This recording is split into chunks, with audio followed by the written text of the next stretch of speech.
Hey friends, welcome to the movie review section of my team, Amigos. Today we're gonna be doing a review to share our thoughts about a Korean fantasy blockbuster called Along with the Gods: The Last 49 Days. So no more waiting, let's get started.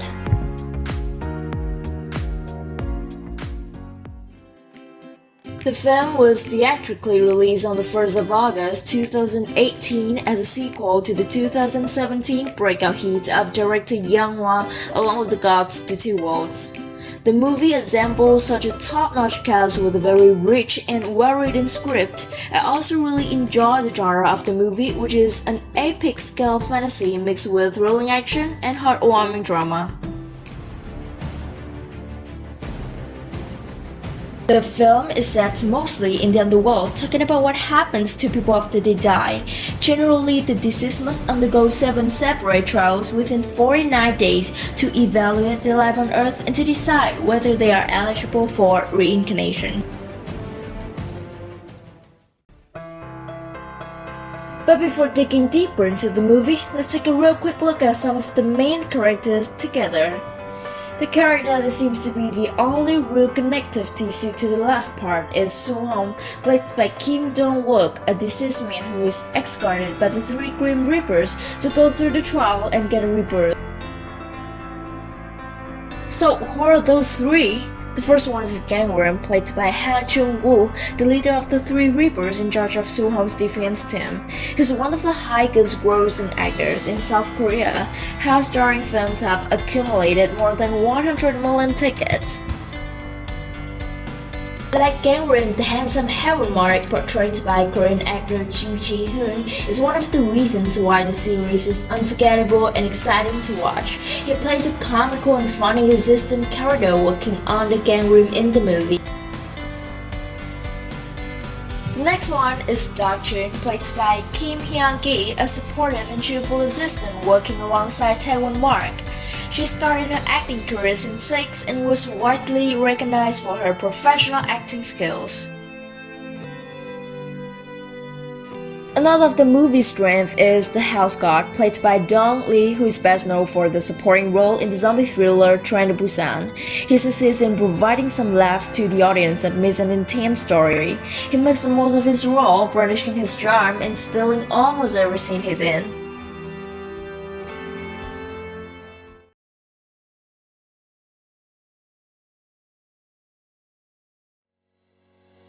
We open with a deal that if 3 Reaper fail to prove Soo-hong innocent, who became a vengeful ghost after being killed and caused havoc on Earth, all will lose their positions as guardians and have no chance left to reincarnate. But it hasn't done yet, since they are asked for another mission to bring back an elderly man who has overstayed his time on Earth. With a bracing timeline of 49 days, our trial split up.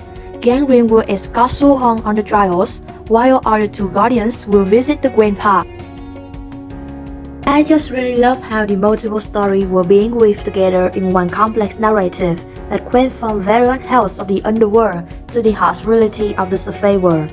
Because of this new and creative feature, the movie generally appeals strongly to the audience. 나 주라고. 가서 뵙겠나 조용히 해.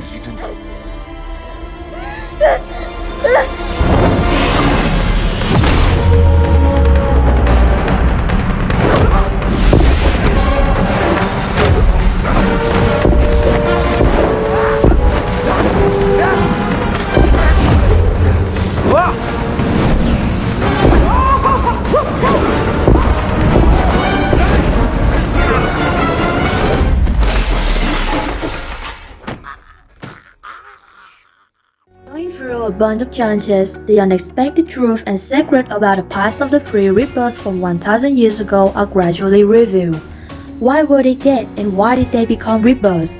Talking a bit about the past timeline, Gangrim was a renowned general. However, in the battlefield, he had left his father to die even knowing he could save his life. He was also the person who killed the other 2 guardians in the past version. That's why he ended up paying a high cost for his mistake, which is becoming a Reaper, leading the other 2 with his memory kept for 1000 years. The movie promotes the sentiment that the worst punishment in the world is death. It's amazing that the flashback provide important clue to understanding the whole picture in two-part series. Personally, I think this is quite a lot of plot, but the director managed to put everything in a row, perfectly making a logical whole. 그 누구에게나 존경과 신망을 받으셨던 장수셨지. 아버진 내가 말을 탈 수 있는 나이가 되자 모든 전투에 나를 참관하게 했고 자신의 뒤를 이어 내가 고려 별무반의 대장군이 되길 바라셨지.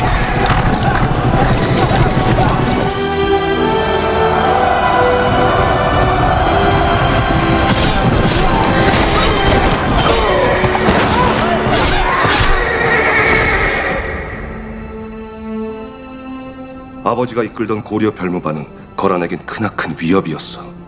폐색이 짙어진 거란군은 흥화진의 삼교천에서 결국 무릎을 꿇었지. 돌려보내 죽어라. 아버님,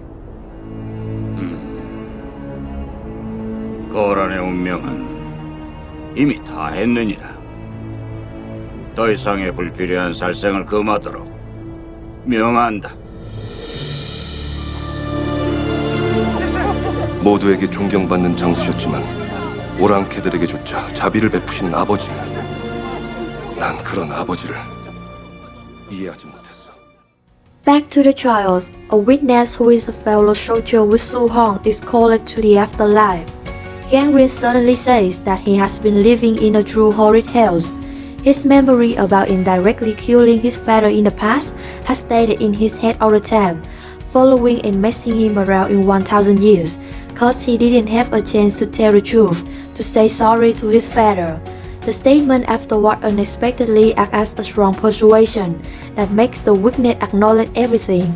He painfully admits they had seen Su Hong shaking hands after being shot, but in their fear still buried him alive. I can literally say that this appalling screen completely blew the audience away and tuggled at my heartstrings with this shockingly unexpected plot twist that took us all aback. The way the director slowly unraveled the whole puzzle was really clever and made the story easy to understand. 박무신 중위는 저와는 달리 아직 기회가 남아있음을 말하고 싶습니다.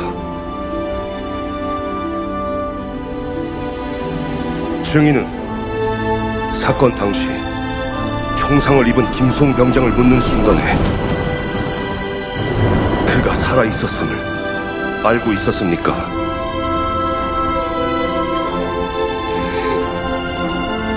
아니, 다시 묻겠습니다. 박무신 중위는 김수홍 병장을 살해했습니까?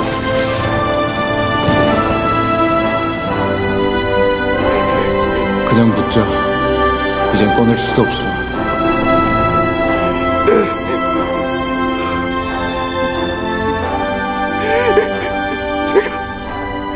김수홍 병장을 살해했습니다.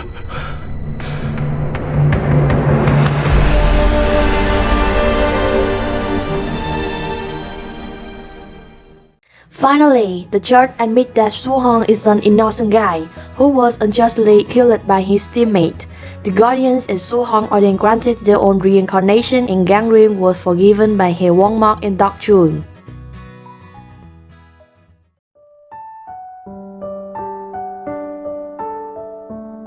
Plot and dialogues are so well thought out that we couldn't help but ponder about our lives. So here are 5 main pointed lessons that we have learned after watching this. Apologize when possible.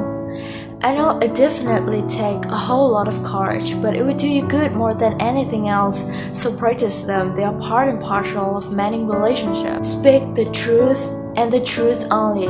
As the saying goes, truth will prevail and only the truth will set you free. Man's relationships with your family.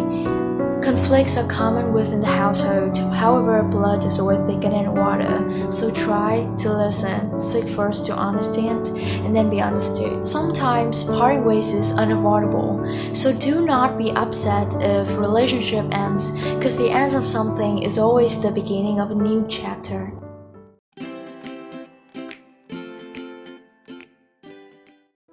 The last lesson is also our favorite scene out of the movie.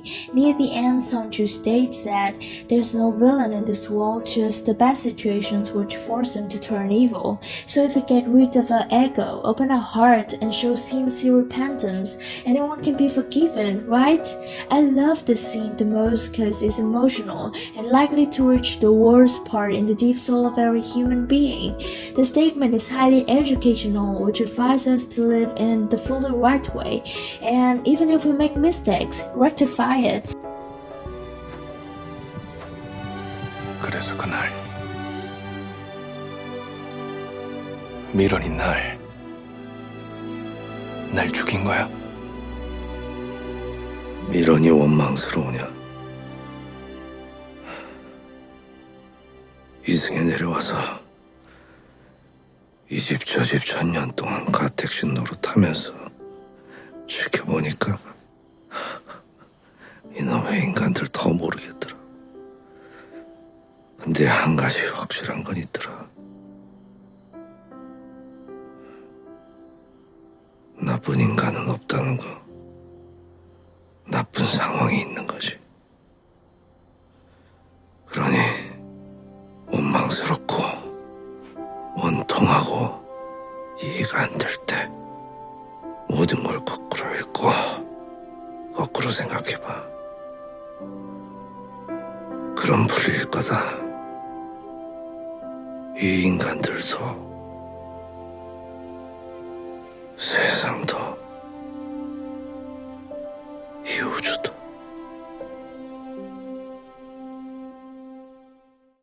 We highly recommend that you should watch this film to dive in every screen, every dialogue, and to throw yourself into character emotion. Thank you for spending time with us.